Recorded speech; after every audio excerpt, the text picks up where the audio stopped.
Hello everyone and welcome to English Factory. Students, what attract you more, the beautiful creation of the earth or the ugly ones? I'm quite sure you will look for and admire the beautiful objects, things and people around you. Today we are going to do class 12 Flamingo's poem 4, A Thing of Beauty.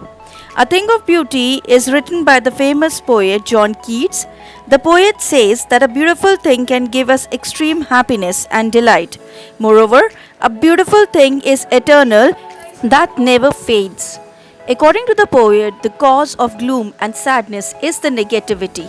Hence, we should try to see the positivity in every situation. Before we understand the entire poem, let's take a brief look at the poet's biography. John Keats was born in London in the year 1795 and died in Rome in 1821 at a very young age of 25 due to illness. He was a romantic poet. Today his poems are one of the most sought after creation in English literature. Let's have a look at the background of the poem A Thing of Beauty. This poem is an excerpt from his poem Endymion, which is a poetic romance considered to be an epic poem. It is based on Greek mythology about a shepherd named Endymion, his quest for his love Diana, and how in his quest he falls in love with an earthly maiden who later turns out to be a Diana herself. So let's now begin the poem. A thing of beauty is a joy forever. Its loveliness increases, it will never pass into nothingness. The poet says that beauty stays forever, it never fades away. Rather, it increases with the passing time. The perception of the poet regarding beauty is that it never goes off with the passing time. Rather, it beautifies more and more, but will keep a bower quiet for us and a sleep full of sweet dreams and health and quiet breathing. For the poet, beauty is like a beautiful shady tree, under whose shade all the creatures can sleep peacefully and enjoy good health. Therefore, on every morrow are we wreathing a flowery band to bind us to the earth. The poet here explains that every day it is the beauty which fills us with the spirit to live. In spite of despondence, of the inhuman dearth of noble natures, of the gloomy days of all the unhealthy and over-darkened ways. The poet explains here, it is the beauty which builds the desire in us to live, though there are sad moments and cruel people around us. So here the poet wants to say that without beauty, the earth will be full of cruel people, sad and gloomy moments. Moving on to next stanza. Made for our searching, yes, in spite of all, some shape of beauty moves away the pall from our dark spirits. The poet here says, it is the beauty which is created by God, which helps us to remove the sadness from our hearts. Next stanza is, such the sun, the moon, trees old and young sprouting, a shady boon, for simple sheep, such are daffodils.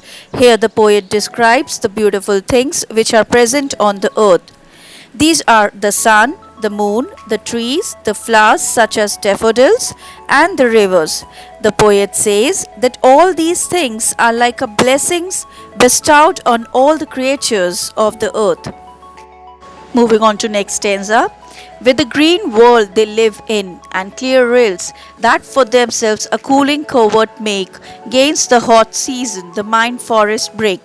The poet further describes that the trees provide us with their shades, flowers with the beauty, and river with the coolness during the hot summers. All of these are the beauties of nature which are like a boon for us. Next stanza is, rich with the sprinkling of fair musk rose blooms, and such too is the grandeur of the dooms. The poet further carries on with the description of the more beautiful things present on the earth, such as the beautiful musk roses which have such a nice fragrance.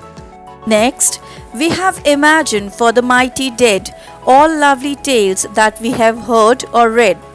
The poet then describes the tales of the mighty or powerful warriors who laid their lives for their countries or for humanity. Moving on to last stanza. An endless fountain of immortal drink pouring onto us from the heavens brink. The poet here says that these beautiful things are the gifts from gods for all of us. They are like a nectar given by God to us, and these are those beauties which are immortal and give us a reason to live on this earth, despite having so many sorrows in our life.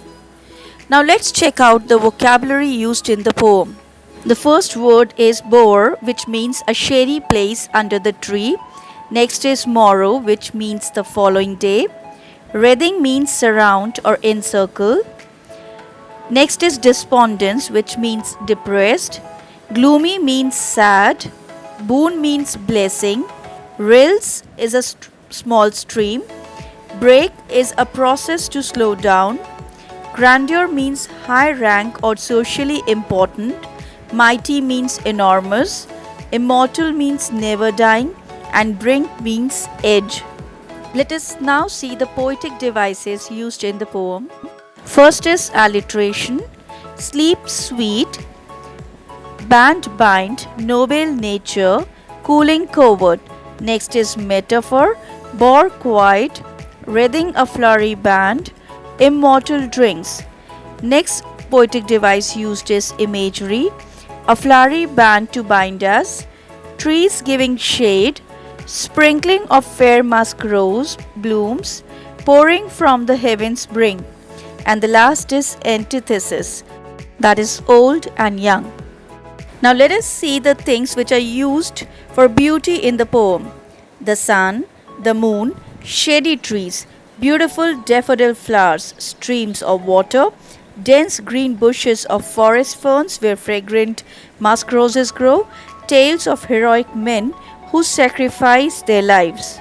And now let us read the cause of suffering and pain, that is desire to offend others, hopelessness, lack of noble men, bad health, unhappiness, gloom and darkness. Now let's check out most important questions of this poem.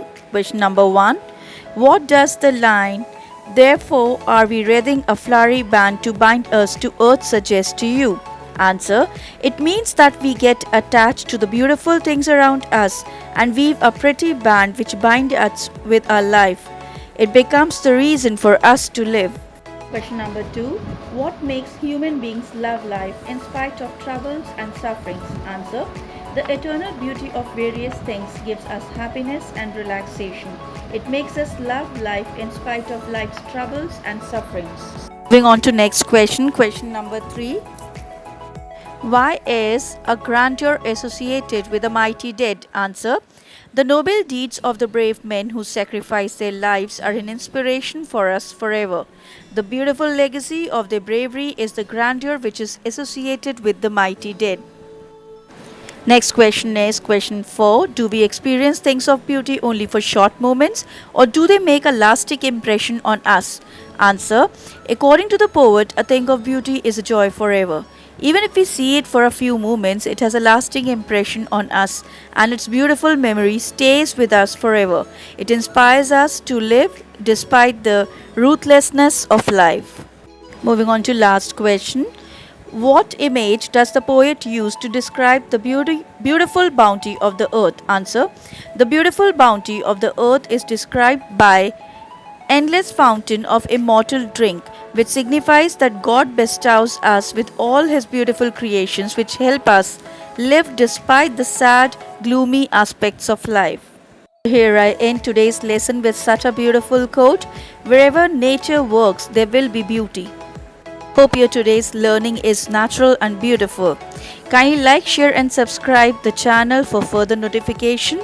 Follow our Instagram ID. The link is given in the description box.